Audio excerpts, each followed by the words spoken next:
今打ったのがこういう風に出ました。おはようございます。寺岡です。今回はこちら仕上げ釘打ち機、これを安全に使う方法を動画にします。木工で使うエアツールなんですが、結構便利なので使ってる方多いと思うんですが、 YouTube とか見ているとこれで何か作業しているのを動画であるのですが、結構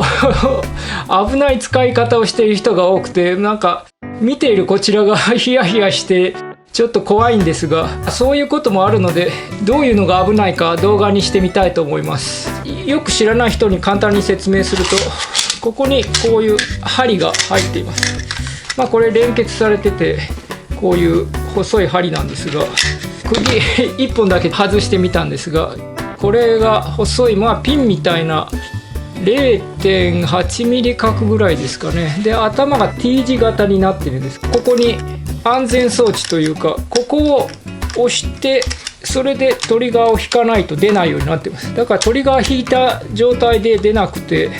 両方こう押さないと出ないですね。基本的な使い方は説明書とか見ていただいて、それに沿って使っていただければ問題ないかと思いますが、それを説明書に載ってる以外で私の知ってる範囲で危険なことを話してみたいと思います。この釘が細いのですぐ曲がります。これが分かりやすいように曲がるように打ってみたものです。ここから打ったのが貫通してこうぐるっと出てきてます。で、ここにもう一発打ったのもこう裏にこう出てきて、ぐるっと回ってこちら側に貫通して出てきてます。どういう状態で曲がりやすいのか説明してみたいと思います。大きく分けて2つあります。1つは釘とかビスとか節とかそういう硬いものに当たって曲がる場合で、2つ目は木目の柔らかいところに沿って曲がる、硬いところを避けて曲がる場合ですね。その2つがあります。まず1つ目、硬いものに当たって曲がる場合です。やらせで打ったんですけど、こういう硬いもの、今とりあえずこの革すき、これに置いて打ってみると、今打ったのがこういう風に出ました。ここに打ってぐるっと回って、今のように硬いものに当たると行き場がなくなってこう曲がるというわけです。例えば箱を作る場合、これ箱の角という風に見てもらえばいいと思うんですが、こういう状態のところにこう板を張りたいという、そういうのがよくあると思うんですが、よくやるのがここの角を打つのにこう指で角を合わせて押さえて打ってしまうと、こちらにここビスが打ってあります。これに釘が当たって曲がってこういう風に出てきた場合、指がここにあると当然釘が貫通してしまいます。なのでこう必ず離れたところを持って打つようにしてください。打ってて横からじゃなくて上から押さえるっていう場面も出てくると思います。で、普通に考えると向こう向きに打ってるのに押さえてる指に下から出てくるっていうのはありえないと思うんですが、こういう風に下に硬いものがあると普通に出てくるので、そういうこともあるというつもりで使ってもらえれば、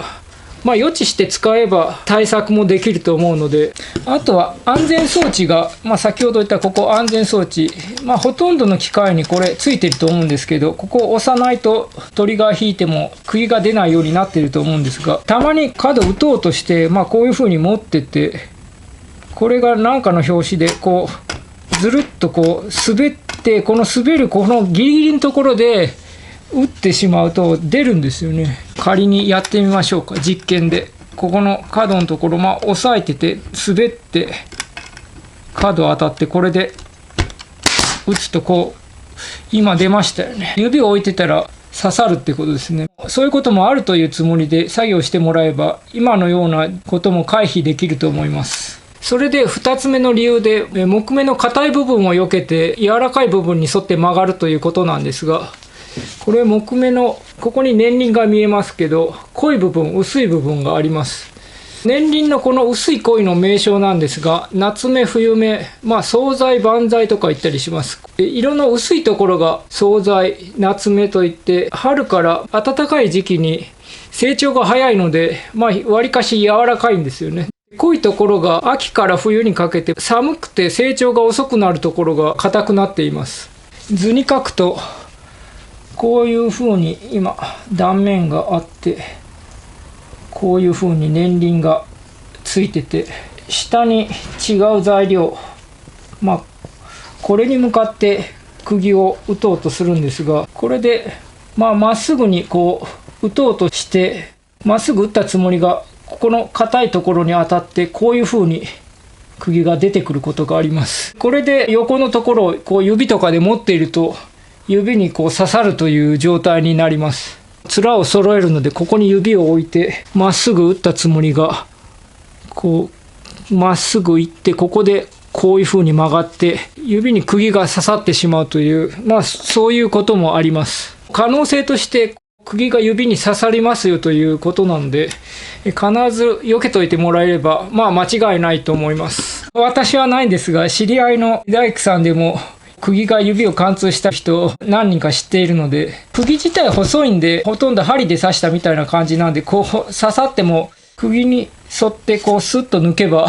大丈夫だったりするんですが、先輩の大工さんに聞いたんですが、これは釘が骨に当たると骨が砕けることがあるそうなんで、それはさすがに大事なんで注意してもらった方がいいと思います。それから以前、私が工場に勤めてた時に、一番最初に釘打ち機を使う人生で第1日目ですね。その時に先輩大工さんに聞いたんですが、釘のこう曲がりやすい方向があります。この開けてもらって、ここに